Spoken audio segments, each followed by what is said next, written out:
Not, and Enrique also emphasized this, it's not about una lucha final. Democracy is about continuous improvement, a struggle for space and voice that never ends.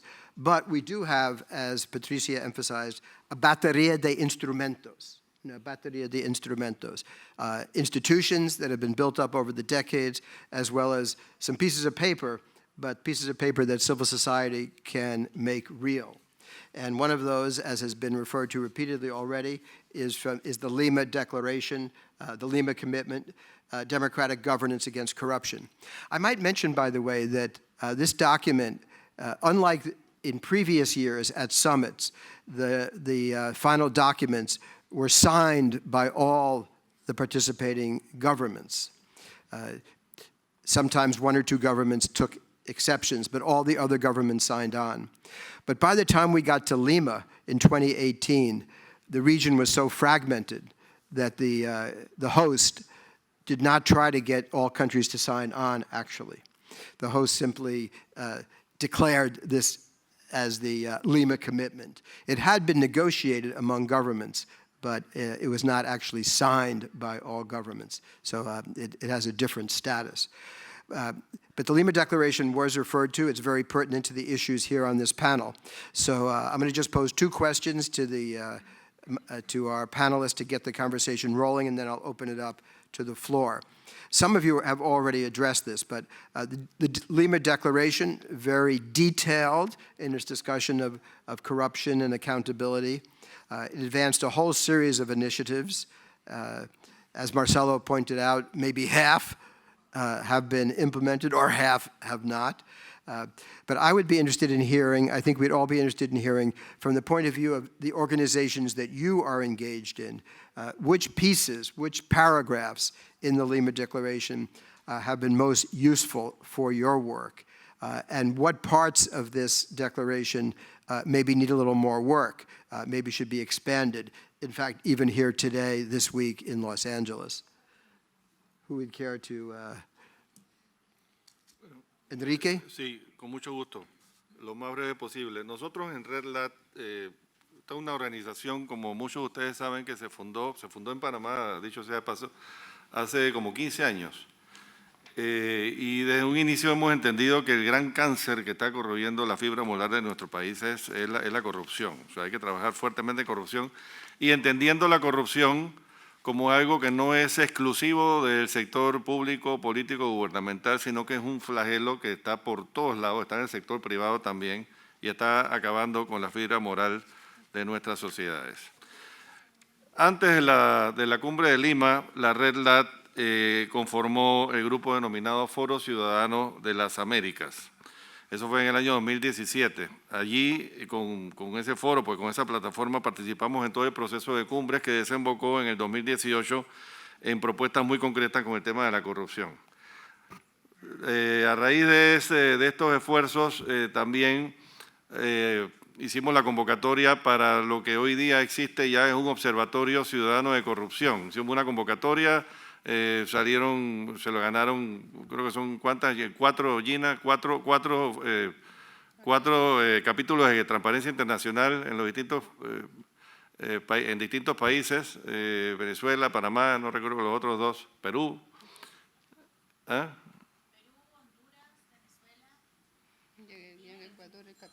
Y bueno, el observatorio ha estado funcionando bien, hay mucho todavía por hacer. Esto es algo que se ha ido proyectando de una forma muy efectiva. Estamos hablando de más de 300 organizaciones en 20 países de América Latina y el Caribe. Creo que eso ha sido un gran logro que nos ha producido muchas satisfacciones. Por supuesto que hay mucho por hacer todavía. El mismo Foro Ciudadano de las Américas hay que expandirlo aún más, hay que fortalecer sus raíces, pero siento que es un buen paso, un excelente paso en la dirección correcta para combatir este flagelo de la corrupción en una forma integral. Reitero, porque es un tema que no es exclusivo del sector público-político. Hay unos aspectos a fortalecer según las findings del observatorio. Por ejemplo, lo leo aquí, protección a denunciantes y líderes de derechos humanos que se involucran en la lucha anticorrupción, fortalecer todo el tema de la cooperación jurídica internacional, todo el tema de la judicialización de casos transnacionales de corrupción, identificación clara de las víctimas de la corrupción para facilitar la reparación y garantizar la no repetición, y, como mencioné en mi primera intervención, promover ese trabajo multiactor en torno a la lucha contra la corrupción. Thank you. Thank you very much. Marcelo? Gracias, Richard. Primero quiero hacer una corrección, siempre es importante corregir esto. Son un total de 1.450.000 contrataciones públicas las que están disponibles, en este caso en Ecuador, a través de formatos de datos abiertos. Y quiero empezar a través de esto. Precisamente uno de los mayores avances que se dio a partir del compromiso de Lima fue el ecosistema de datos abiertos en la región. Y eso creo que es algo que es necesario de ser impulsado. Una buena cantidad de organismos internacionales como Open Contracting, como AITI, están trabajando profusamente en la región para tratar de transparentar de forma adecuada y estandarizada estos datos de contratación pública, pero también datos del sector extractivo. Y creo yo que, sin duda, ese fue uno de los mejores instrumentos que pudimos tener a partir del compromiso de Lima. Cómo desde la sociedad civil podemos presionar a nuestros gobiernos a que vayan avanzando en este tipo de agendas de mayor transparencia. No solo publicar información por publicar, sino garantizar su uso y reutilización, así como su redistribución. Sin embargo, también creo que uno de los mayores retos que tuvimos y que aún tenemos y que también se evidenció en el informe del Observatorio Ciudadano contra la Corrupción es que el eje de fortalecimiento de la gobernabilidad democrática fue el peor calificado en nuestros países. Y precisamente la peor calificación refiere a promover la adopción de medidas que prevengan conflictos de intereses. En nuestros países tenemos declaraciones de bienes, pero para mí es impensable que se siga alegando, por ejemplo, protección de datos personales para impedir el acceso a estas declaraciones de bienes, precisamente de funcionarios públicos que, quién sabe, potencialmente estaban involucrados en casos de corrupción. No podemos utilizar la protección de datos para minar el derecho al control social y la lucha contra la corrupción. Y yendo un poco más allá, es lamentable que el desconocimiento de nuestras autoridades públicas no haya permitido avanzar en la adopción de regulaciones de lobby, de conflictos de intereses y de beneficiarios finales. Hay que recordar también que, así como decíamos, existen instrumentos OEA, existe una ley modelo para identificar precisamente a potenciales conflictos de intereses. Es lamentable que, por ejemplo, en el caso ecuatoriano estuvimos a punto de tener la primera ley en América que garantice transparentar el lobby y prevenir las puertas giratorias. Pero desafortunadamente la Asamblea Nacional de Ecuador decidió darles las espaldas a la lucha contra la corrupción y de esa manera pues seguimos en un ecosistema que no previene, detecta ni sanciona adecuadamente este mal. Finalmente yo creo que la corrupción no tiene fronteras y eso es algo que se ha puesto en evidencia. Y la cooperación jurídica entre países sigue siendo un reto pendiente. Necesitamos un catastro internacional de las empresas involucradas en corrupción. No es posible ni aceptable que se sigan contratando a otras empresas en otros países que ya han sido sancionadas por corrupción dentro de los países de América. Y creo yo que es necesario avanzar a ello. Y finalmente, algo que nos puede ayudar a recuperar la confianza de la ciudadanía, que es la recuperación de lo robado. A pesar de que se han aprobado leyes de recuperación de activos en la región, siguen siendo ineficaces y eso desafortunadamente sigue minando la confianza de los ciudadanos en las instituciones de justicia. Thank you, Marcelo. The information is power. That's the idea behind datos abiertos. I recall when I was actually working in the U.S. government in national security bureaucracies, every document was classified secret, secret, secret. And I thought, well, secret from whom? Well, in a few cases, maybe there were some military issues. But basically, it was secret from the public to deny them information, to keep power inside the government and not more diffuse in a more democratic way. Because people in the government, of course, understand that information is power, and they want to maximize their own power by denying access to information. So datos abiertos, critical piece of democratic governance. So thank you for that. Sonja.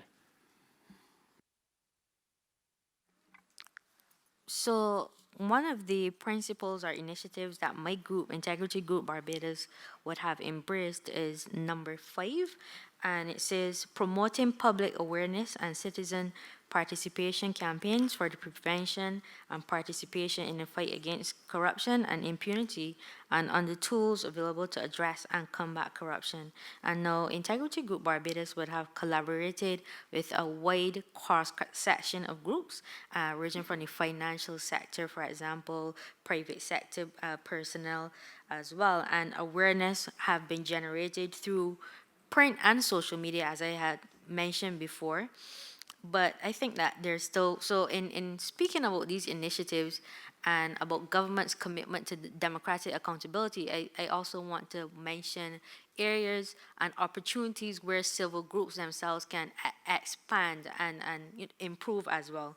So I think that even though we have embraced and we have promoted public and awareness, I think that we need to operate in a more strategic way and standardize the way and the methods that we use to generate public awareness. So for example, do we want awareness that is elite-centered, or do we want public awareness to reflect the interest of the citizens?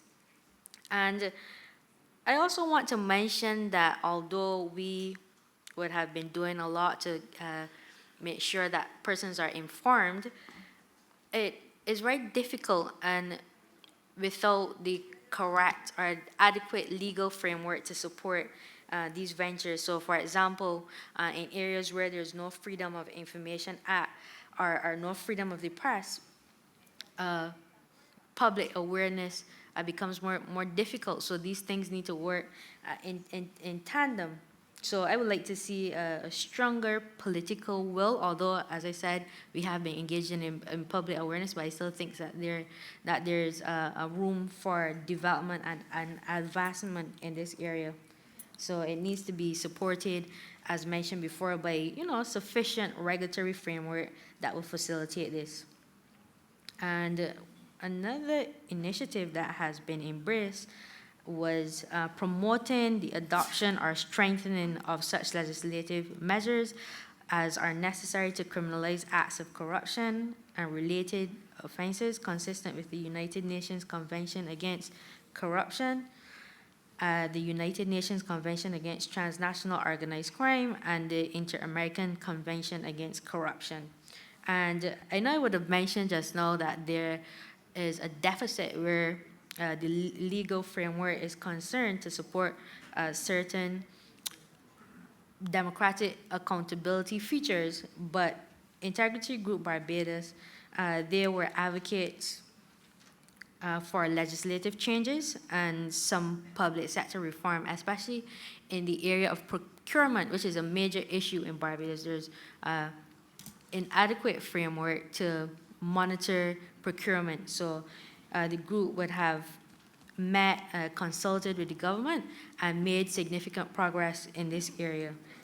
But I think, as I said, this can also be enhanced with greater research, more data being available. And I also think that to get broad-based support on the legislative changes that we hope to achieve, that we need effective communicative strategies, that require the right messaging and how the discourse is being framed. And I think that as civil groups, we should do more to shape the discussion according to the principles of democratic accountability. So those are the two initiatives that we would have definitely embraced. But as it relates to where I think we need significant enhancing and improvements is the 10th initiative, which is promoting the adoption of measures to prevent conflicts of interest, as well as the public filing of financial disclosure statements by public officials as appropriate. Now, where I'm from, Barbados, is a very small society, so instances of conflict of interest, they're very, very prevalent prevalent because of the, the system, the social networks, and how interconnected people are. So, and it's one of the latter points in this same initiative is the public fighting for financial disclosure, and we don't have legislation to support declaration of assets as well. So going back to the conflict of interest, I think there needs to be more established operational codes and very specific information about what conflict of interest is and how, how it can occur, and just to tap into those preventative measures. So that's one of the things that I would like to see. And also the 13th initiative here, continuing to strengthen national anti-corruption measures, our systems, and enhancing conditions for effective participation of civil society, social organizations, academia, private sector, citizens, and other social actors in monitoring government performance, including the development of prevention mechanisms, channels for reporting possible acts of corruption, and facilitating the work of watchdogs, including other citizen oversight mechanisms, and incentivizing the adoption of digital means of participation.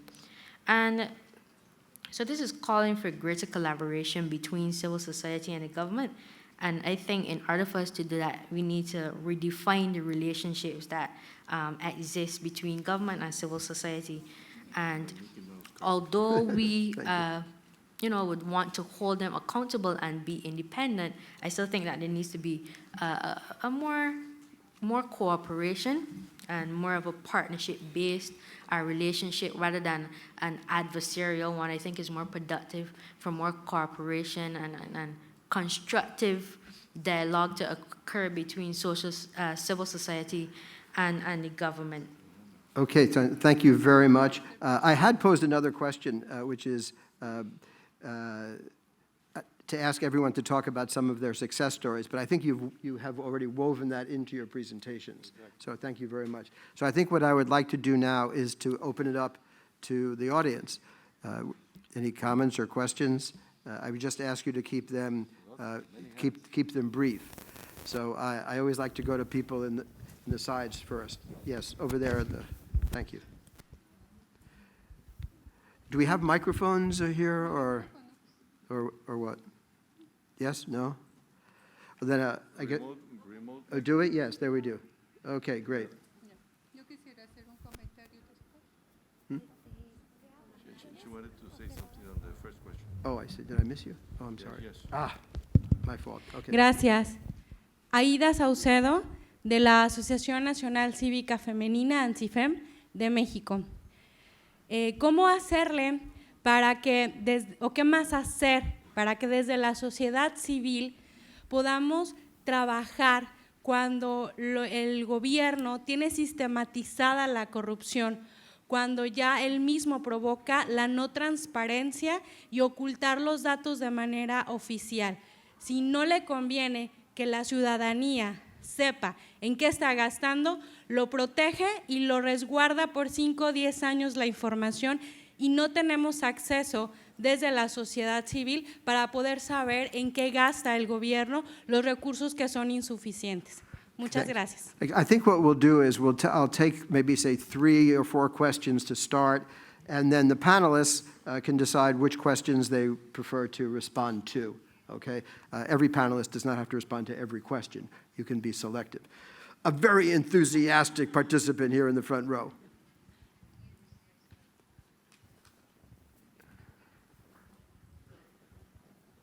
Muchas gracias, Ligia Gómez de Nicaragua, de Urnas Abiertas. Mi pregunta es con relación a cómo se hace para desarrollar la fiscalización en momentos de altos niveles de represión. ¿Cómo la ciudadanía puede desarrollar ese papel tan fundamental y cómo recuperar una democracia sin la participación ciudadana y el derecho a la manifestación pacífica? Esas son, digamos, parte de las preocupaciones que queríamos que nos respondieran los panelistas. Muchas gracias. Okay, we very much welcome the participation of civil society from Nicaragua, independent civil society from Nicaragua. I think they deserve a round of applause. Okay, let's take one more. I think, yes, okay, fine. Hold the microphone. Yeah. Yo también soy nicaragüense y llevando un poco más allá la gran pregunta que ella ha hecho, es también decir que la mayoría de las ONG en Nicaragua han desaparecido. Entonces, ¿con qué herramienta lucha la ciudadanía en contra de un régimen tiránico que ni siquiera escucha al pueblo? Gracias. Not only do they not listen to the pueblo, they are taking away all their legal and political rights in a systematic way in Nicaragua. Okay, panelists, who cares to start? Patricia, since I forgot you, do you care to respond to any of the questions? Bueno, es tan grueso esto, ¿no es cierto? Tan difícil encontrar una respuesta frente a todo lo que pasa, porque los casos de Nicaragua, los casos de Venezuela, antes de Honduras, etcétera, todo lo que pasó en la región sur, ¿no?, del Cono Sur en los años 70, 80, realmente son casos emblemáticos que nos dejan hasta ahora sin una respuesta positiva de saber qué más podemos hacer como sociedad civil cuando el mundo y las instancias que son llamadas a cuestionar a estos gobiernos autoritarios, ¿no es cierto?, que faltan a la democracia, gobiernos que encarcelan, gobiernos que asesinan, etcétera, que marcan las leyes a su favor para generar procesos y políticas y permanecer en el poder para su beneficio personal y de los grupos con los cuales les sostienen. Es tan difícil encontrar una respuesta si las instancias internacionales tampoco les cuestionan como debe ser. La sociedad civil hemos visto que se enfrenta y la respuesta es muertes, desaparición, etcétera. ¿Cómo buscar unos mecanismos humanamente? Y bueno, es decir, desde la militancia también todos hemos salido a estos espacios. ¿Cómo buscamos unos mecanismos en los cuales, por un lado, la sociedad civil no solamente se ve afectada en los términos de la pérdida de valores de la democracia, sino también en la situación de la vida y la garantía de la existencia, sino qué más se puede hacer si está tan fragmentada? Porque una de las cosas que hacen estos gobiernos o que hacen las instancias en las cuales funcionan estos autoritarismos es fragmentar precisamente la sociedad civil. Y cuando ya la sociedad civil o la participación, la ciudadanía está tan fragmentada, es difícil volver a armar procesos. Hay que ver cuáles son aquellas lecciones que el mundo nos puede dar, ¿no es cierto? Cómo salió Chile, es un ejemplo, cómo ha salido Chile, cómo salió también las dictaduras, los procesos de la región sur. Las comisiones de la verdad son súper importantes porque no se puede olvidar, ahí sí funciona. No hay perdón, no hay olvido, ¿no es cierto? Y creo que esas son así como las cuestiones. Yo no tengo una respuesta concreta como para decir qué se puede hacer frente al régimen de Venezuela o de Nicaragua, en este caso de Nicaragua, pero sí decir desde donde uno está haciendo acción y está haciendo cuestionamiento, y debe ser una ciudadanía activa a cuestionar todas esas prácticas que está haciendo el gobierno de Nicaragua ante el mundo, tanto adentro como afuera, ¿no?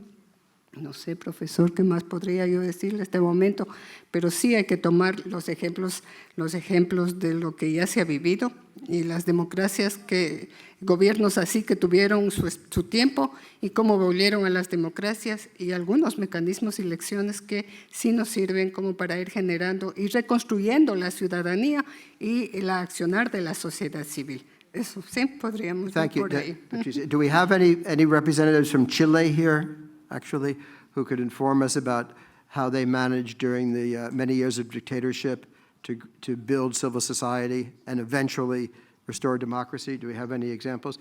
Or Max Cameron, we have here an expert in such issues. Do you care to comment upon how in Chile, for example, eventually civil society returned to strength?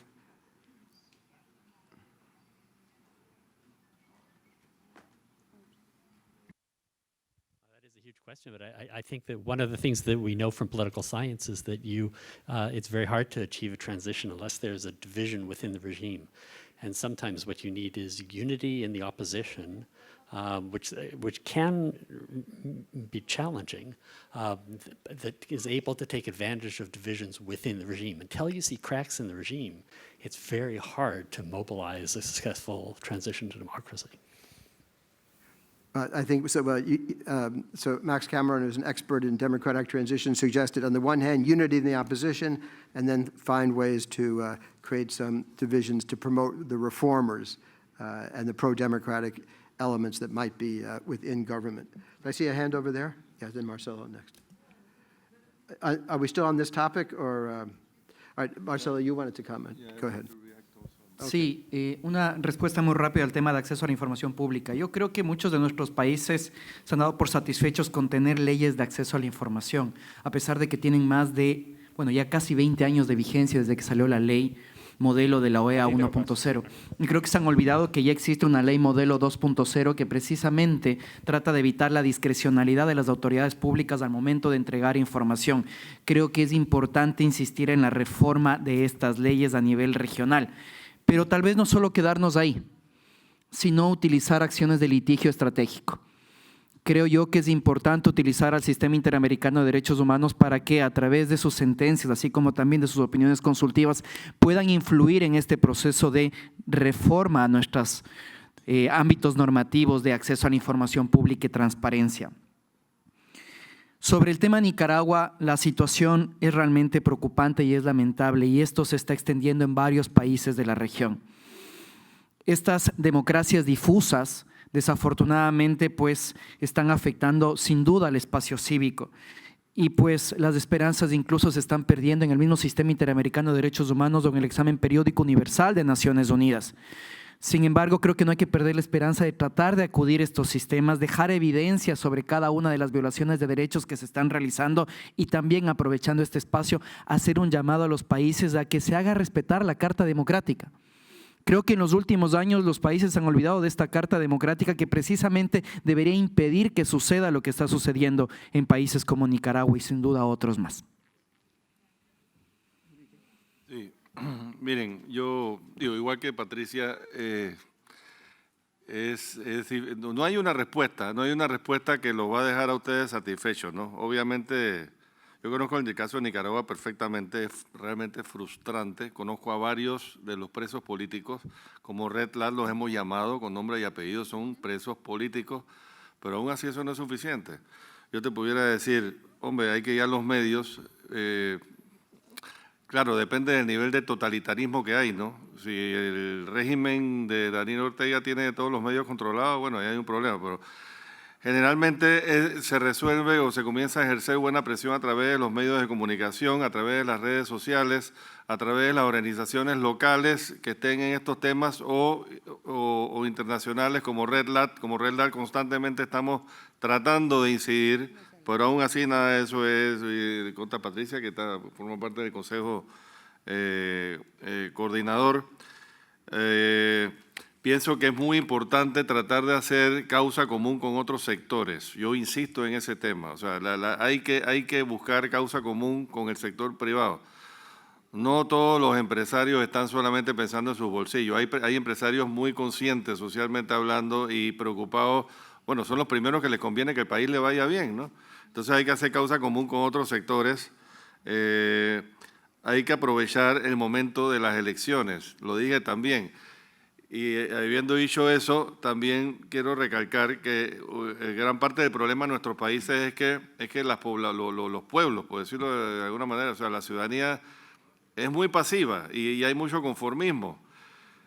Realmente lo que se necesita en nuestro país es nuevo liderazgo muy berraco, liderazgo que inspire a esas grandes multitudes, y así se van a lograr los cambios poco a poco. Ahora mismo, gente como Daniel Ortega la tienen fácil.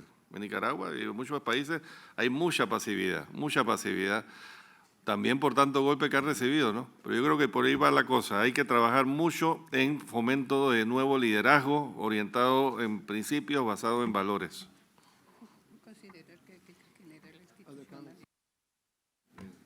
Yes, please. There, and there. Muy buenos días a todas y a todos. Mi nombre es Juan Ángel de Gobella, presidente de la Confederación Sordos de Venezuela y defensor también de derechos humanos en Venezuela.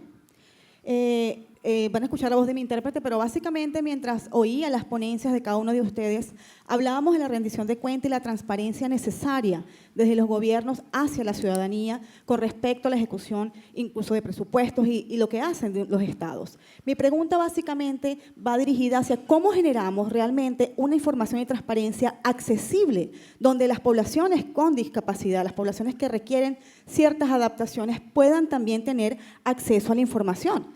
Lamentablemente, las personas con discapacidad muchas veces son usadas y requieren realmente información para garantizar que realmente puedan hacer ciudadanía, como ustedes lo comentaban. ¿Cómo pudiesen ustedes darnos quizás recomendaciones o qué experiencia tienen en acceso a la información accesible desde los estados, entendiendo el enfoque de la rendición de cuentas? Muchas gracias. Okay. Yes, ma'am. Nancy Arellano, venezolana en Perú, Beneactiva. Bueno, escuchando, por supuesto, nosotros tenemos una experiencia migratoria producto justamente de lo que ha ocurrido en nuestro país, ¿no? Y tiene que ver con procesos de corrupción pues muy profundos, falta de rendición de cuentas y cómo a través de los dineros públicos se ha acumulado pues mucho poder para ir, ¿no?, atomizando a la sociedad civil, a los partidos, procesos electorales continuos que incluso terminaron siendo procesos en contra de la propia democracia porque se vivió un electoralismo perverso que fue mellando la función pública. Nos preocupa además ver las pendulaciones en la región y ver cómo se ha ido extrapolando la situación de pérdida de los partidos políticos, de pérdida de la institucionalidad democrática y sobre todo el poco rol de la tecnología. Estamos hablando de que los procesos de contratación, estamos hablando de que los procesos de implementación de políticas públicas están directamente ya sistematizados y que sería, la verdad, como región, sería bastante fácil establecer estándares en materia de gobierno digital, en materia de accountability, en este sentido que haga que las cifras no puedan ser oscuras. O sea, las órdenes de pago, la trazabilidad de las finanzas, la verdad es que es impensable que en el siglo XXI, teniendo smart contracts, teniendo todo el tema de blockchain, etcétera, no podamos generar un sistema como región que definitivamente ponga coto directo al tema y amarre el ingreso, por ejemplo, de transacciones internacionales, etcétera. ¿Por qué nadie ha puesto el acento realmente, incluso con fondos de la cooperación, con fondos concursables, para poder avanzar en la generación de tecnología que claramente ponga un punto y aparte al problema, al gravísimo problema de la corrupción que va en contra pues, de todas las personas vulnerables? Muchas gracias.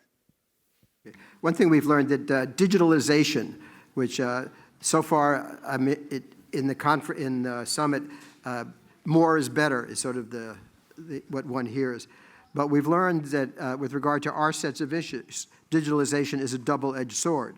It, of course, empowers information, facilitates organization, but at the same time, it gives governments tremendous power of surveillance.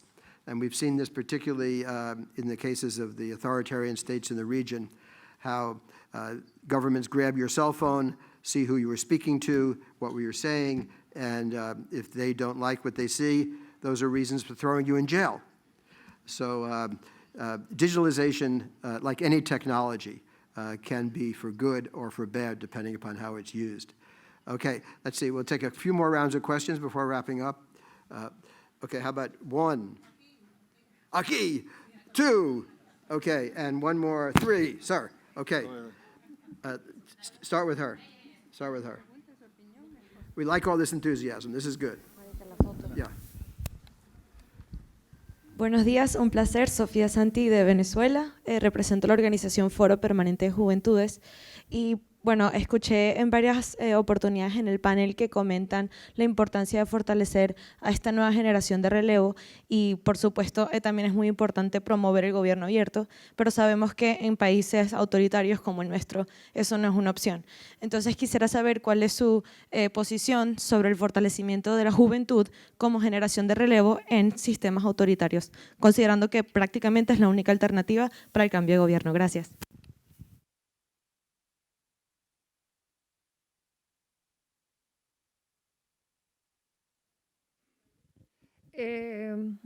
Buenos días, yo soy Marta Ferrara, soy directora ejecutiva de la organización Semillas para la Democracia de Asunción, Paraguay, formo parte de la Red LAT.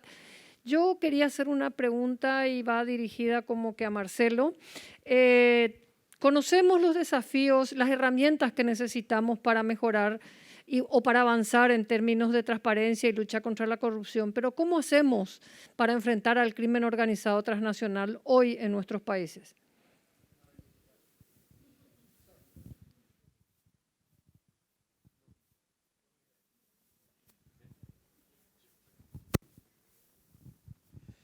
Buenos días a todos. Mi nombre es Salvador Ortega y soy el Ombudsman Empresarial de México. Les quiero recordar que en la Asamblea de Santo Domingo, en el 2016, hubo un acuerdo al término de la Asamblea en el cual al MECICIC se le dio el poder de combatir la corrupción de la mano con el sector privado, el cual yo represento. Les doy la buena noticia. Acabo de firmar con más de 50,000 empresas en México un convenio para combatir la corrupción. Le acabo de informar a Luis, que lo quiero dar a conocer en Washington, porque el MECICIC, a cargo de Jorge García, que yo trabajo con él desde el 2011, que hice la declaración en el Salón Simón Bolívar, en la sede de Washington, que tenemos que trabajar el sector privado y la sociedad civil de la mano para combatir el tema de la corrupción. Ustedes saben, desde la Convención de 1994 en Miami, se incorporó el tema del mecanismo del seguimiento para la Convención Interamericana contra la Corrupción. Hay que darle un seguimiento serio, los empresarios y la sociedad civil, obviamente tenemos que participar. Efectivamente, el empresario es una persona que está tanto capacitada con moneda para poder difundir, que tiene un poco más de posibilidades que el sector civil, que pues está a veces limitado por los recursos económicos. Les doy esta buena noticia, estoy por firmar con otros 37,000 empresarios. En mi país pedí yo 2,446 ombudsman como yo, para dirigir, vigilar y proteger el gasto público. Es ahí a donde está la corrupción, es ahí a donde se van miles de millones de pesos y nadie dice nada. No, sí decimos. Claro, estoy yo aquí en la OEA para tener el respaldo y que no digan que a Salvador Ortega se suicidó de 20 puñaladas en la espalda. Tenemos que tener el apoyo de esta organización y también de la ONU para poder combatir la corrupción. Muchas gracias. Thank you for sharing that very important statement from the Mexican experience. Panelists, you want to respond to some of the comments and questions, Marcelo? Sí, voy a ser breve para poder dar espacio a todo. Primero, creo yo que es importante tener en cuenta al respecto del acceso a la información para personas que están dentro de una brecha, y no hablemos solo de una brecha digital, porque en muchas ocasiones nuestros países quieren transparentar información a través de portales web cuando el acceso a Internet realmente sigue siendo una limitante. ¿Y qué pasa con personas no videntes, con discapacidades auditivas? Y también ahí está la obligación de los estados de poder actualizar sus normas para garantizar un eficaz acceso a la información pública. Existen ejemplos interesantes que he visto en algunos países de Sudamérica, por ejemplo, de informes de rendición de cuentas en braille, precisamente para poder garantizar el acceso a esta información a personas con discapacidades visuales, así como también la obligación a través de políticas públicas que todos los mensajes gubernamentales tengan lenguaje de señas, como estamos viendo incluso en este evento. Creo que es necesario que esto se extienda en todos los países. Y finalmente, para responder a Marta y también a la otra pregunta planteada sobre por qué no estamos implementando políticas de transparencia, de digitalización, como decían en Venezuela. Yo creo que ya no resta nada que inventar. La tecnología existe, lo que nos hace falta es voluntad política. Desafortunadamente, las autoridades públicas no quieren transparentar información, no quieren permitir la participación de la ciudadanía e incluso no quieren un relevo generacional y nos están cerrando las puertas en todos los espacios y caminos posibles. Creo yo que es importante, Marta, fijarnos en que la génesis de la corrupción está en el financiamiento de la política y en la contratación pública. Y si es que no atacamos estos dos puntos, es en donde el crimen organizado ha podido penetrar y ha capturado a nuestras democracias. Si no tenemos absoluta transparencia en quién está financiando a nuestros políticos y cómo se están adjudicando los contratos públicos, difícilmente vamos a poder evitar que nuestras democracias sean capturadas, así como también difícilmente vamos a poder evitar que el narcotráfico, el tráfico de personas y el tráfico de armas siga penetrando en nuestras sociedades, poniendo en riesgo no solo, en este caso, como ya le dije, nuestras democracias, sino nuestra seguridad en el día a día. Gracias. Yo podría decir, por ejemplo, aquí que no lo hemos tomado, que para poder cerrar y pensar que una de las cuestiones que debemos asegurar es seguir manteniendo el fortalecimiento de la gobernabilidad democrática y que la autonomía judicial es algo súper importante para nuestros países, ¿no es cierto? Sin justicia y sin seguridad jurídica es muy difícil cómo podemos vivir y cómo podemos establecer en esta visión de las democracias y el ejercicio ciudadano. Por otro lado, le felicito, señor empresario de México, Salvador, por estas iniciativas, porque la corrupción no solamente viene del lado del gubernamental o de los funcionarios, ¿no es cierto? Hay quien ofrece, hay quien acepta, etcétera. Entonces me parece que transparentar, limpiar las prácticas nocivas y no trabajar con dineros corrosivos, como se le llaman ahora, tanto los de los negocios ilícitos como los de la corrupción, son iniciativas y son prácticas que deben volverse carne y ejercicio diario y cotidiano en todos los niveles y en todos los estratos. Así pensaremos, pues, a largo plazo, recuperar el Estado, mejorar la gobernabilidad, mejorar las instituciones democráticas, la norma que nos sirva para la garantía de la protección de los derechos humanos de las personas y de todos los ámbitos en los cuales nos desarrollamos. Creo que es importante esta iniciativa de los empresarios en México, ¿no es cierto? Y yo quería decir también aquí otro tema que no quiero que se quede ahí en el aire con el tema del relevo y la juventud. Es una pena que no haya una declaración de la juventud. La juventud es un espacio de la vida olvidado. Hablamos de niñez, la adolescencia, después nos volvamos a los adultos jóvenes, los adultos mayores, pero no hay todavía un espacio que hable sobre esta transición y cómo el relevo, la juventud, tiene que estar ahí posicionada. No es necesario que se creen las leyes de la juventud, aunque hay algo que se debe reglamentar, pero sí debe haber todo un espacio de inserción. Cómo responder a la juventud, que en la pandemia ha sido con las mujeres las que más perdieron el empleo, ¿no es cierto? Que están expuestas a todos los temas de la conectividad, están expuestos a todos los temas de la inseguridad. Si uno mira en los temas de la pobreza y mira los indicadores de pobreza, Latinoamérica, en la región de Latinoamérica y el Caribe, es grande en todo lo que es la pirámide de niñez, adolescencia y juventud, y son los indicadores donde más pobreza existe, menos acceso, problemas de seguridad.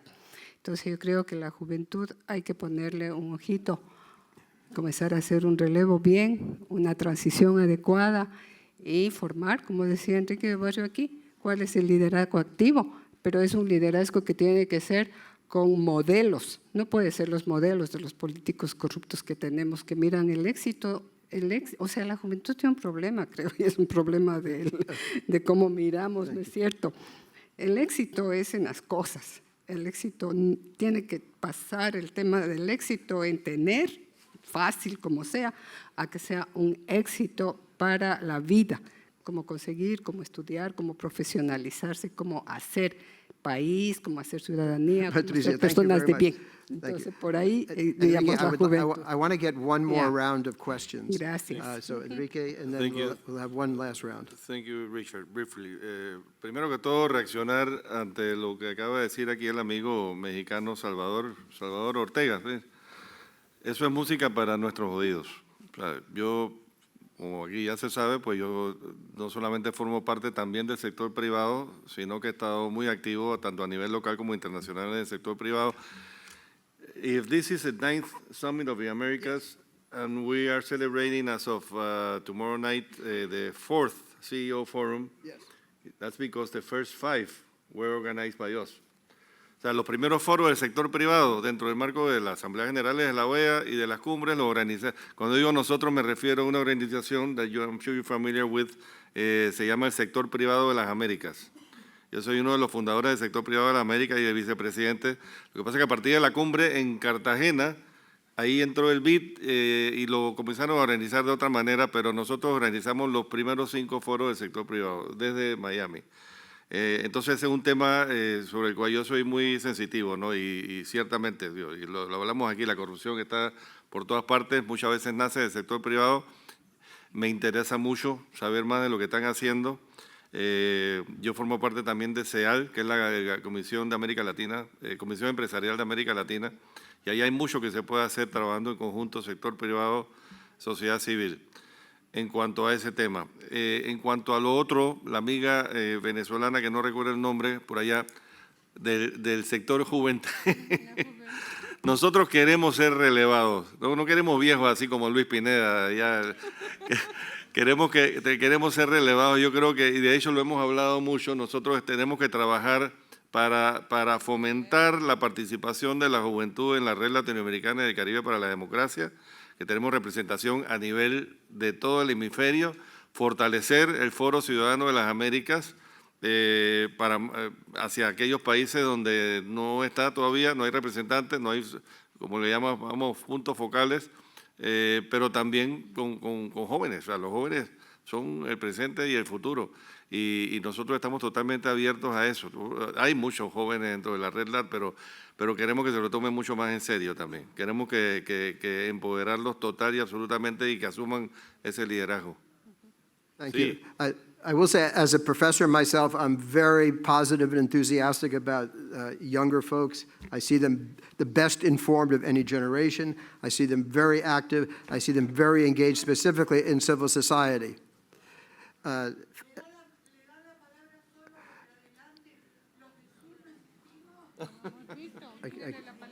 What? They want a representative from I say, okay, yeah, I'm getting to that. I did want to make one comment quickly on campaign finance, which is it's a huge problem here in the United States. It's getting worse, not better. To run for president cost you over $1 billion. To just become senator from the state of California here, you have to raise tens of millions of dollars, which takes a lot of time and creates, obviously, all sorts of conflict of interest. It's a huge problem here in the United States. Just wanted to put that on the table. And I think what we'll do, to proceed now, I want to give everybody a chance to participate. So this is what we'll do. I'm going to allow like about 10 people to ask quick questions, and then the panelists will do their best to briefly respond to those questions that they wish to respond to. So okay, how many? Let's see, we'll start in the back, the neglected back. Yes, yes, you with the. Good, well done. Thank you.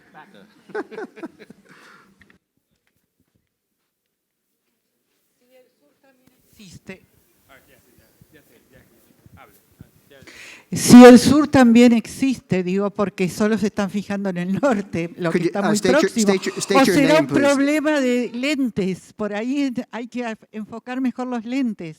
Yo creo que es un problema de lentes, sí. Fantástico, fantástico. Quería marcar 2 cuestiones en relación a la democracia.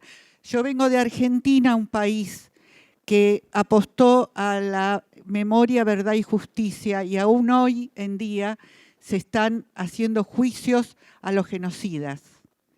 Y eso posibilitó una democracia formal, pero no una democracia real, participativa.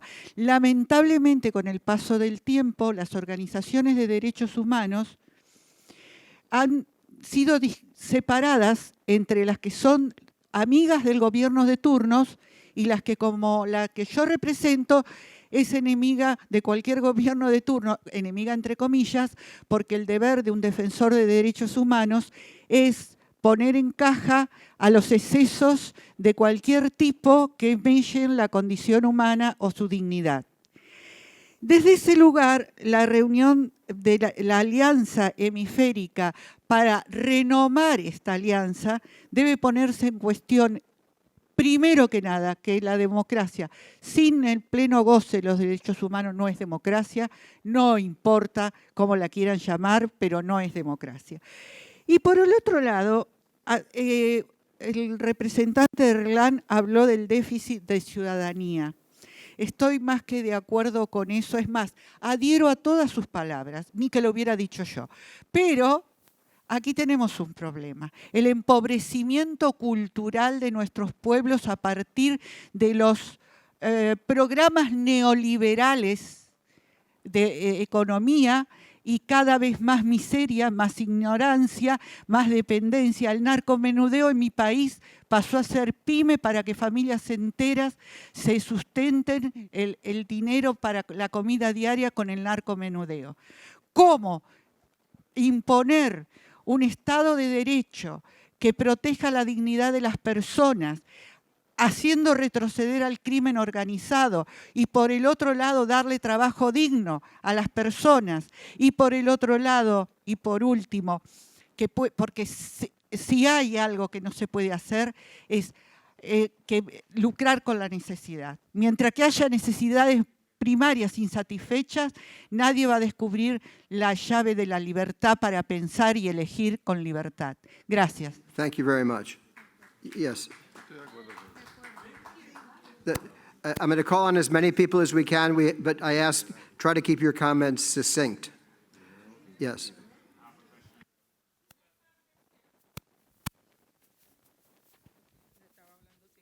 Buenas tardes. ¿Me escucha bien? Sí, buenas tardes. Mi nombre es Adela Paneso Asprilla. Yo vengo desde Panamá. Le he escuchado muy detenidamente hablar de mi querido país, en donde tengo que reconocer que tiene razón en lo que está planteando. Y mi pregunta es, soy la presidenta del Centro Familiar Afrosanteño en la provincia de Los Santos, donde resido, y voy a ser la vocera del tema de gobernabilidad democrática el 8 de junio ante las altas autoridades de esta cumbre. Y mi pregunta es la siguiente: ¿qué es realmente para ustedes la democracia?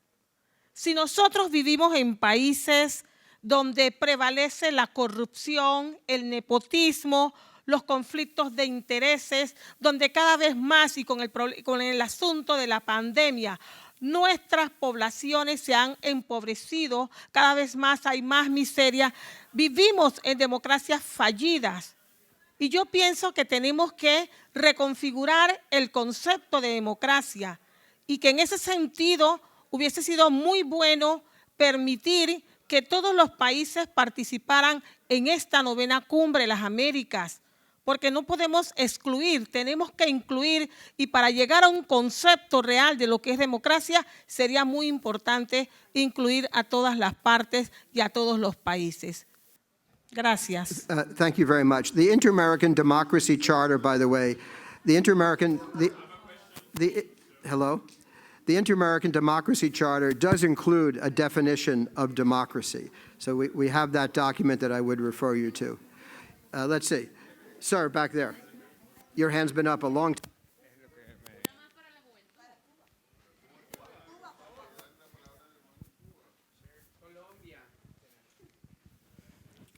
We're doing our best to include as many people as possible in this final round of comments. Bien, buen día a todas y todos. Soy Marco Romero de Colombia, defensor de derechos humanos. Quisiera celebrar que se estén tocando el tema de la juventud y la necesidad de proteger los derechos de la juventud como parte de las declaraciones y el trabajo de la OEA por la democracia. Quisiera destacar que en los últimos años, con ocasión de la pandemia, se han agravado muchos conflictos y la manifestación de los jóvenes que son ambientalistas, que han reivindicado la justicia fiscal, la educación pública, que están trabajando sobre todo estos déficits de ciudadanía, en varios países de distinto signo ha sido respondida con violencia. ha sido respondida muchas veces con violencia estatal, con violencia policial, con marchas pacíficas, democráticas respondidas, marchas legítimas respondidas con violencia. Es muy importante que la OEA se pronuncie sobre la necesidad de ver la movilización social, democrática y pacífica de los jóvenes, de las jóvenes del continente, como un atributo esencial de la democracia y no como un estorbo a la institucionalidad, que es como se suele ver. Muchas gracias. Thank you very much. Yes, ma'am. The one in the white shirt. The woman in the white, yeah. That would be you. Yes. I think that we can talk together. Ok, yo lo voy a decir en español porque realmente la exposición anterior de la señora de Panamá nos ha dejado muy nerviosos a los representantes de la sociedad civil cubana aquí. Yo creo que usted contestó muy bien cuando dijo que la Carta Interamericana es muy clara en defender el derecho a la democracia de los pueblos. El pueblo cubano no vive en democracia hace 62 años. El pueblo venezolano hace 20 años. Y el pueblo nicaragüense está sufriendo una de las peores represiones. El sacar a los dictadores de la mesa de las democracias es escuchar a los pueblos cubanos, venezolanos y nicaragüenses.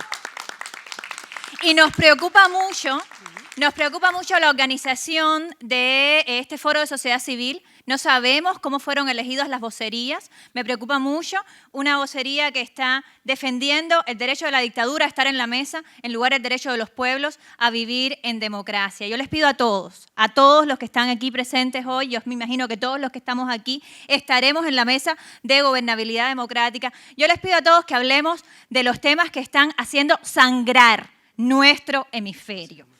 Yo les pido a todos que hablemos de las dictaduras en nuestro hemisferio, que no solamente afectan a Cuba, a Venezuela y a Nicaragua, que afectan a Colombia, que afectan a Estados Unidos, que afectan a Guatemala, que afectan a todos los países que son países en tránsito o países destino de las personas que salen huyendo de las dictaduras. De eso deberíamos estar hablando en la mesa de gobernabilidad democrática, porque ese es el gran elefante en esta habitación. De eso se debería hablar en la cumbre de los presidentes, de cómo parar de darle concesiones a Venezuela, al dictador cubano o al dictador nicaragüense, y empezar a apoyar el derecho de los pueblos a vivir en democracia. ¿Lo vamos a hacer mañana? ¿Lo vamos a hacer el miércoles?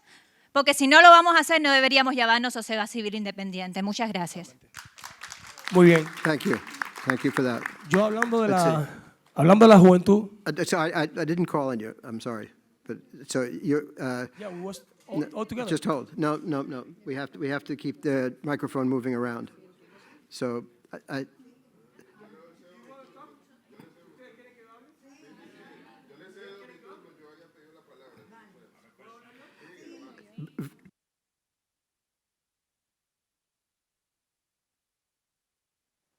Lo mío es muy sencillo, muy fácil. Si mandamos un mensaje equivocado a la juventud, donde no denunciamos la dictadura, esos jóvenes van a pensar que ser dictador es bueno. Okay, thank you. Yes, let's see, we'll take 3 more comments. We've really run out of time. So there's, yes, the woman in the back. The woman, behind her. We have to allow people in the far south to speak. Okay, and yes, over there with the 2 hands gets to speak, and then we'll take 1 more person up front. Okay, the woman rezando here, and we'll wrap it up. Okay, buen día a todos, bienvenidos y gracias por la oportunidad. Mi nombre es Daisy Márquez, soy presidenta de Funda Juventud, una ONG que nació en Venezuela, pero que actualmente se encuentra en Trinidad y Tobago, trabajando con los migrantes y refugiados. Hablábamos de democracia y eso está definido, como lo había mencionado aquí nuestro presidente. Pero para mí la democracia es amor. Nosotros somos seres humanos, nosotros no somos robots, somos personas de carne y hueso que sentimos y tenemos vivencias. Y no son diferentes las vivencias entre nosotros. Entonces, aunque técnicamente la democracia es la separación de poderes y la garantía de el Estado de Derecho, cuando respetamos, es cuando te amamos. Si dentro de una posición, en una organización internacional o en una organización nacional o dentro del gobierno, yo voy a ver a la persona que está en los estratos más bajos de nuestros estados, con amor. En el momento de que yo voy a tomar la decisión, esa va a ser la decisión más asertiva que va a lograr incidir positivamente en mejorar la calidad de vida de esa persona. Porque cuando nosotros hablamos de democracia, es darle la participación, así como hoy yo felicito a la cumbre de las Américas por haberle otorgado la oportunidad a la sociedad civil de estar aquí hoy presente y hacerse sentir en lo que realmente nosotros debemos enfocarnos. Yo hablo en relación a los migrantes y refugiados venezolanos, en este caso en Trinidad y Tobago. Y yo pregunto, ¿qué estrategias se han avanzado a los fines de lograr de que los líderes de gobierno y organizaciones internacionales presentes en las regiones hagan pública y oficial los planes dirigidos hacia los migrantes y refugiados venezolanos? La solicitud y la aprobación de recursos económicos para su apoyo, ejecución y rendición de cuentas. Mi propuesta es muy fácil. Los medios de comunicación deben estar siempre presentes, tanto en el momento de la solicitud de la propuesta, tanto en el momento de la planificación. Es allí donde la sociedad civil organizada debe estar presente con el gobierno. Thank you very much. That's a very... I'm sorry, I have something else. Okay, just wrap it up because we're running out of time here. La violación de los derechos humanos y de los migrantes venezolanos. Tenemos muchas denuncias, tenemos mucha impunidad en Trinidad y Tobago, tenemos muchas violaciones de derechos. ¿Cuándo podemos nosotros lograr que se pueda hacer justicia? Estamos aquí para que nos den la oportunidad. Estamos viviendo un mal momento en Trinidad y me imagino que en otros países del mundo. Pero en Trinidad hay una violación constante de derechos humanos. Auxilio. Estoy pidiendo apoyo para aquella mujer que ha sido violada, para aquella mujer que le han asesinado a su hijo, tenga el debido proceso en el sistema judicial, porque cuesta dinero pagarle a un abogado. Thank you very much for a very inspiring statement. I've just been given a message here that we really have to sort of wrap it up, so I'm going to just take I appreciate your enthusiasm and your knowledge and your expertise, but time is pressing. So I'm just going to call on just two more comments. Then I'll have the panel. I'd ask the panel to just limit their comments to 1 or 2 minutes because we really have to exit the room. So I think the woman praying here gets a statement, and then wasn't there a person over there? Who was it? The man standing in white, and that'll be it. Hola. En una parte del panel hablaron sobre fragmentación, sobre la sociedad civil fragmentada. Yo quisiera saber cuáles son los mecanismos de acercamiento que tienen los distintos sectores de la sociedad civil en el hemisferio, y también quisiera saber algo que me llamó mucho la atención sobre el tema de los diálogos entre estos sectores. Y no sé si esto es un comentario o también podemos traducirlo como una pregunta, y es cuáles son los mecanismos de acercamiento que tienen estos espacios hacia las comunidades, porque llegar a este tipo de espacios para la sociedad civil no es fácil. Para nosotros es muy complejo todos los mecanismos en los cuales nosotros nos tenemos que someter para llegar a este tipo de espacios y hablar.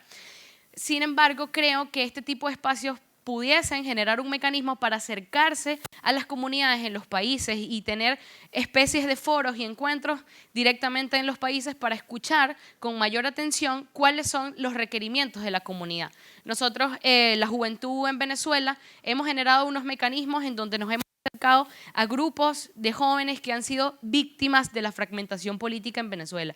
Eso ha sido muy, muy fuerte y hemos sentado a los jóvenes de las comunidades de todo el país para poderlos conversar, y dialogar sobre cuáles son esas ideas que ellos tienen para solucionar estos conflictos producto de las divisiones ideológicas que todos tenemos. Entonces, yo diría que básicamente eso.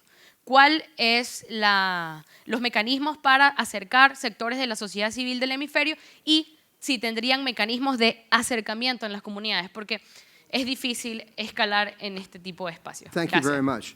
Very last question. This is it. I'm sorry. We've really been told we have to exit the room, so this is the very last question. Last question over there. No, the fellow behind. Bueno, buenas tardes a todas y a todos. Mi nombre es Esmarián Vadillo Gutiérrez y hago parte de Caribe Afirmativo, una organización LGBTI en Colombia. Y bueno, inicialmente tenía 4 puntos, pero teniendo en cuenta pues, el tiempo, simplemente serían 2. Pero creo que es importante ponerlo sobre la mesa porque, bueno, en primer lugar ya hablábamos del enfoque transversal de género, pero yo todavía siento que termina siendo algo bastante abstracto para los gobiernos en general. Y es que el problema con el enfoque de género es que se instrumentalizan a las personas, se instrumentalizan a las mujeres y se instrumentalizan a las personas LGBTI.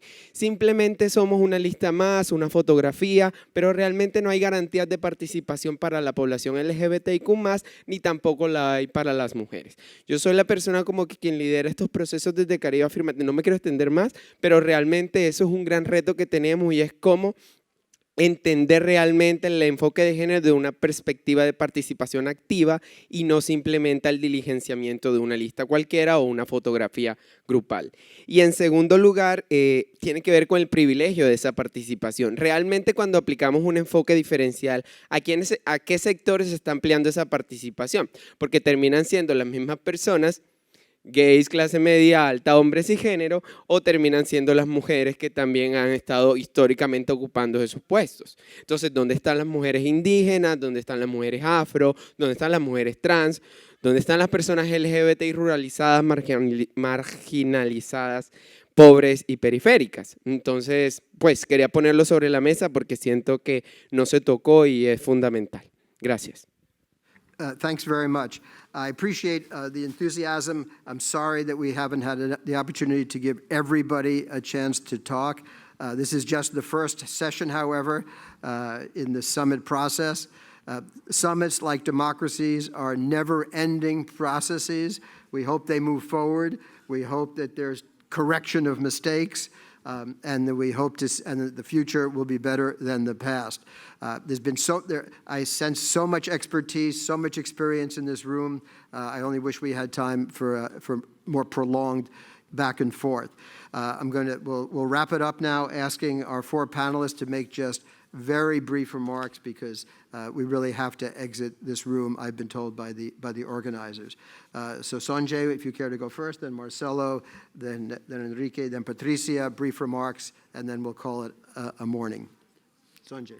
Okay, thank you. I just wanted to address the point very briefly that was made about youth and youth's involvement in Venezuela, in the struggle that is happening there as it relates to the erosion of democratic principles. And, you know, we know some of what is necessary would be greater involvement in the democratic process, which would involve protests. However they're formed or whatever manner they take on. And we know all these suggestions that we could give to young people who could be very diverse and could utilize technology. But to the person posing the question, I also wanted to say that it is important to kind of broaden the question to include what can the international community do for Venezuela and do for its youth, because if the structures are not in place, then it's very difficult to say, oh, well, you know, young people should do this, but if it cannot be sustained or it can't be facilitated, and there are no frameworks in place, we need to outsource. And I think that it calls for greater, functional cooperation and greater participation and support from other members in the hemisphere. So I wanted to touch on that. On the last person who spoke, he was speaking about the the hyper invisibility that some LGBTQI groups experience. And I just wanted to say that I think that by and large, a lot of it is based on discrimination and social perceptions. So to tackle this issue, I think we need to look at the attitudes, and one of the issues that we have here in the region is we have the church who stands as a moral authority. And so if we could get like some discourses to happen between the church and this group, and maybe we need to also revisit how the group has been ostracized in our societies. I think it would help, and it would enhance their role, and it would make them more visible. And from there, we could begin to incorporate, more progress in this area. So to sum up, I think that it needs to be more deliberate conversations about the perceptions of these groups that have been marginalized. Also, we need to look at, the broader structures that would lead to the invisibility factor in the first place, like patriarchy, for example. So that's just my contribution. Si un país no se rige por los principios democráticos de la OEA, no tiene derecho a participar acá. Y eso es algo que nosotros debemos mantenerlo y sostenerlo. Bajo ningún concepto se puede retroceder un paso en aquello, y más bien debemos fortalecer la participación de la sociedad civil de aquellos países para que hagan escuchar su voz. Creo yo que nos hemos olvidado cuáles son los puntos que podrían hacer que exista convergencia cuando hablamos de esta fragmentación, como decía la colega de Venezuela.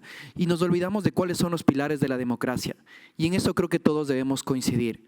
Que todos podamos exigir libertad de expresión, que todos exijamos independencia de justicia y que todos exijamos elecciones libres, transparentes y justas. Independientemente de la ideología, todos queremos eso. Y creo que hacia allá debemos apuntar. El Estado abierto, como ahora se lo conoce, tal vez es el camino para la articulación multisectorial, que sin duda es difícil de promover en aquellos países en los cuales la democracia está en riesgo, pero que las redes internacionales que existen de organizaciones de la sociedad civil, de jóvenes, sean la voz de todos ustedes para poder identificar y poder posicionar en este tipo de espacios qué es lo que está pasando en estas democracias que lamentablemente han sido cooptadas o ya son inexistentes. Finalmente, creo yo que ojalá una de las conclusiones de esta cumbre sea no dejar a nadie atrás.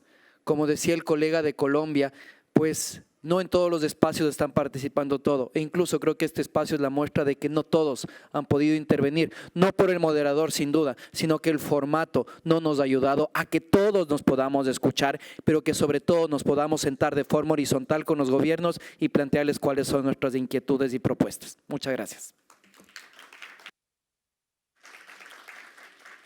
Total y absolutamente de acuerdo contigo, Marcelo, y esa es parte del proceso.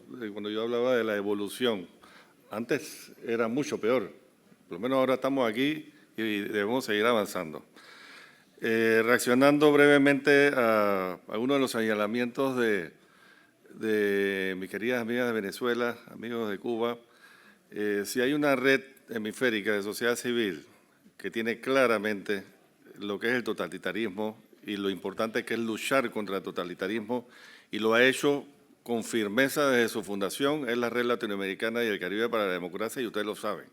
Y ahí están todas las cosas que se han hecho, y aquí están mis compañeros de la coordinación. Y lo dije al principio, en mis primeros 5 minutos, cuando hablábamos de la importancia de destacar el principio de libertad y del Estado de Derecho. Sin eso, poco podemos hacer. Y nosotros lo hemos venido haciendo, repito, desde hace más de 15 años, con mucha firmeza, desde una plataforma totalmente diversa e inclusiva, tanto a nivel hemisférico, regionalmente hablando, geográficamente hablando, como por grupos afrodescendientes, poblaciones, grupos originarios, grupos LGBTQ+, etcétera. Es una red que uno pudiera decir 15 años es poco, pero hombre, en 15 años, Marta, hemos hecho bastante y lo vamos a seguir haciendo porque es lo que hay que hacer para beneficio de todas nuestras poblaciones. Con relación a lo que decía mi paisana, es que nosotros no vivimos en democracia, nosotros estamos aprendiendo a vivir en democracia. Lo dije también al inicio, la democracia va mucho más allá de las elecciones, en el caso de Panamá, cada 5 años, por más transparentes que sean. Si ustedes se leen la Declaración de Varsovia, ahí hay uno de las definiciones más claras de lo que debe comportar una democracia plena, lo que es la sujeción al Estado de Derecho, la promoción y observancia de los derechos humanos, que se le dé su rol a la sociedad civil, a la participación ciudadana, todo eso es democracia plena, y en muchos de nuestros países eso no se da. No quiere decir que no tenemos democracia, tenemos una democracia que está en proceso de ser aplicada cabalmente, certeza del castigo, es una de las cosas que no se da en muchos de nuestros países. Otra reacción a lo que aquí se ha dicho, bueno, y parte esencial de la democracia plena es el diálogo, y en eso tú lo sabes que en Panamá hemos estado trabajando durísimo con todo el diálogo, ahí Melba de Gooding, Alberto Cobos, yo creo mucho en eso, y es un poco de las cosas que tenemos que hacer a nivel hemisférico, promover ese diálogo multiactor. Para mí eso es fundamental, que podamos trabajar en conjunto con los otros sectores que hay en la sociedad.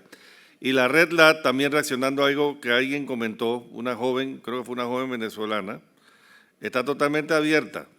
Por aquí está nuestra directora ejecutiva, estamos varios de nosotros, está totalmente abierta. No es un gremio en particular, es una red de sociedad civil, y en ese sentido estamos totalmente abiertos a seguir incorporando personas en la dirección de la Red LAT y también a través del Foro Ciudadano de las Américas. Muchas gracias. Yo simplemente quisiera saber, en la misma nota, cuáles son los mecanismos de acercamiento, y ahí voy a centrar. Bueno, el mecanismo de acercamiento para que esta Red LAT se haya creado en el año 2009, estamos hablando acá, justo para hacer incidencia en este espacio. Las organizaciones tenemos nuestras propias lógicas en nuestros países, pero todo nos une, uno, el respeto a la democracia, como lo hemos dicho, el aseguramiento del Estado de Derecho, gobiernos que respeten y garanticen los derechos humanos. Esos sí son como los pilares que nos unen a nuestras organizaciones. Todos los aprendizajes, estos diálogos, lo que se ha generado con los informes de anticorrupción, lo que se ha generado con los aprendizajes del Foro Ciudadano, tenemos organizaciones bases en nuestros países y nos hemos constituido en espacios dinamizadores, no solamente de las metodologías, de la información, sino también de la articulación y del consenso para poder traer estas demandas a estos espacios y a otros donde tenemos incidencia. O sea, cómo nos vamos haciendo el acercamiento. Bajamos a las organizaciones de base, a los barrios, a la lucha campesina, nos acercamos a las poblaciones de la diversidad sexogenérica, que pregunta aquí el compañero de Caribe Afirmativo. Le invito a que lea el informe Sombra de Género y Diversidades Sexogenéricas. Trabajamos también con representación poblacional, o sea, no dejar a nadie atrás, que ya dijo Marcelo Espinel, significa tener una presencia viva de todos los actores, de todos los sujetos sociales y la voluntad de trabajar en favor de la democracia, en favor de los derechos humanos. No a la corrupción, no a los autoritarismos, sí a la vida. Son así como los ejes que nos unen y nos convocan y nos han mantenido unidos durante 15 años. Entonces, son cosas de voluntad política de las organizaciones también. Con eso podría cerrar, profesor. Patricia, I think that was a beautiful closing set of remarks which pulled together a lot of the themes we've been discussing. I appreciate that very much. I thank all of the public here for making many passionate and profound statements that have been interesting for all of us. This is just the beginning, of course, of our summit week. There'll be many, many other opportunities, formal and informal, for a constant dialogue and exchange of ideas. Finally, I want to thank our 4 panelists for a series of super interesting commentaries, bringing their own rich experiences to the table and doing their best to respond to your own inquietudes. So, Sonia, Marcelo, Enrique, y Patricia, thank you very much. Let's give them all one final round of applause. I think we've all earned. Round of applause to our master sommetier.